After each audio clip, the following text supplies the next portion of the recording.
Now, DD India Shubhendu Ghosh, who is in Washington, D.C., looks at how U.S. newspapers are covering Trump's poll promises. This magnificent tower that you're looking at is called the Washington Memorial. It's over 550 feet tall monument. It's an obelisk in the memory of the first president of America, George Washington. That was the year 1789 when he became the president. We are in 2024. We now know the 47th president of the US. Donald Trump is the president-elect. Let's scan through the newspapers to see what's in the papers regarding his presidency and other stories. Washington Post, the first paper, is carrying the picture of the outgoing president, Joe Biden. This is after he promised a smooth transition of power and reinforced the legitimacy of the electoral system. There's another article following that picture.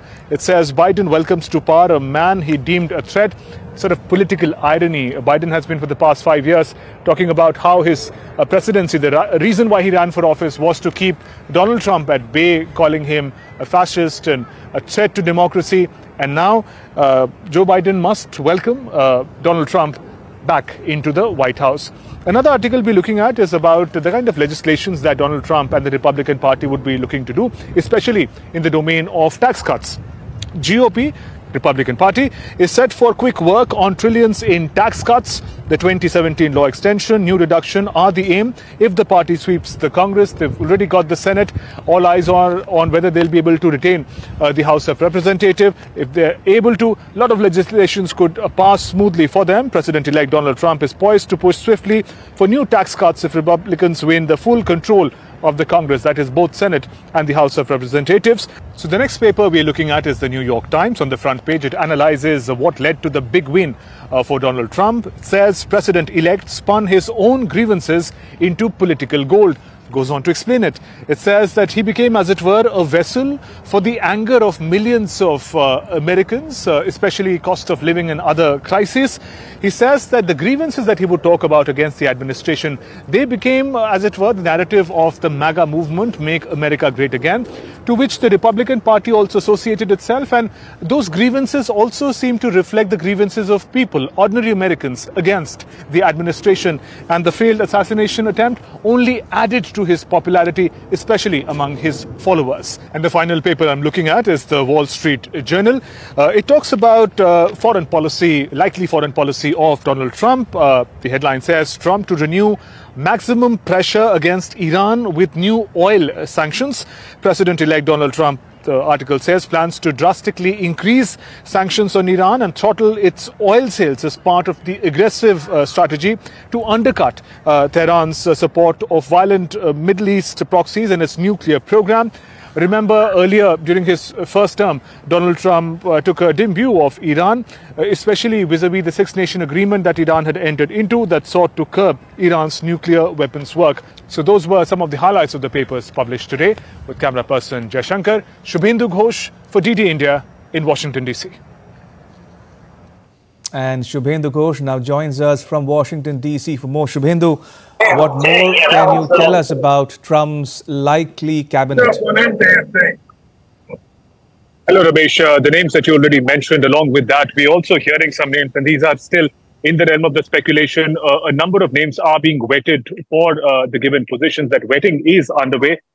Susan Wiles, of course, is the first name, and the values that she represents is going to be important for the framework of the other candidates as well. She's loyal, she's efficient, and she likes to work behind the scenes. Just the kind of candidate that Donald Trump would be looking for in other posts as well. We're hearing names of Mark Rubio.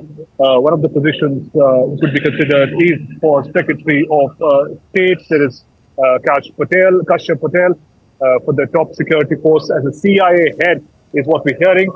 There's a lot of focus on names like Elon Musk, who was heavily invested both in funds and in person in the Trump campaign. There's a new department of efficiency that could come up, is what we're hearing, that Elon Musk would play an important role in.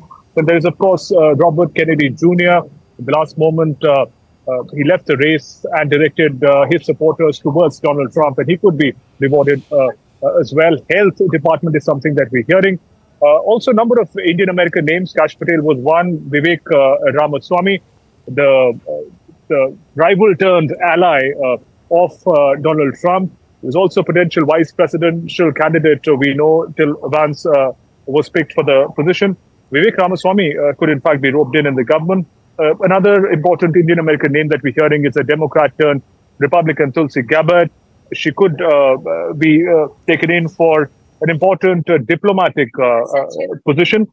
Those are some of the big names doing around at the moment. Ramesh, large-scale vetting is underway. President Biden has already spoken about the smooth transition. Both sides of the administration are, in fact, now in deep talks and interaction for the smooth transition to happen. And discussions, interviews are on as far as the vetting process is concerned for Trump's cabinet. And very soon, we're likely to get more confirmed names in the days ahead. Shubhendu, what's the latest on an alleged Iranian plot to assassinate Trump?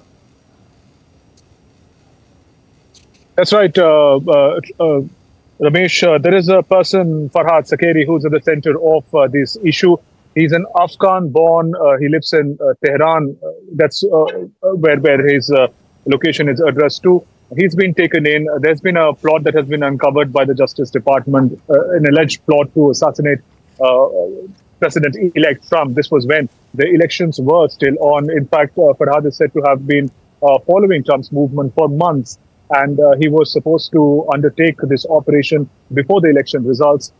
He was also told that towards the end of the election campaigning that when he could not fulfill his agenda, he was also told that most likely Donald Trump is not going to win. And therefore, they did not want to proceed any further with it. So he's been caught. More is expected in the interrogation. There's also another case that is coming up where another person of a similar affiliation is said to be targeting prominent American citizens. More details are expected on that note. We also know that America and Iran have been at loggerheads for the longest time. With the return of Donald Trump, more sparks are expected to fly. As we also discussed in the papers, that one of his biggest priority in the foreign policy would also be to clip the wings of Iran, the manner in which it has been invested in the conflicts in West Asia and elsewhere. Donald Trump would want to make sure that the harshest of sanctions come into play as far as Iran is concerned.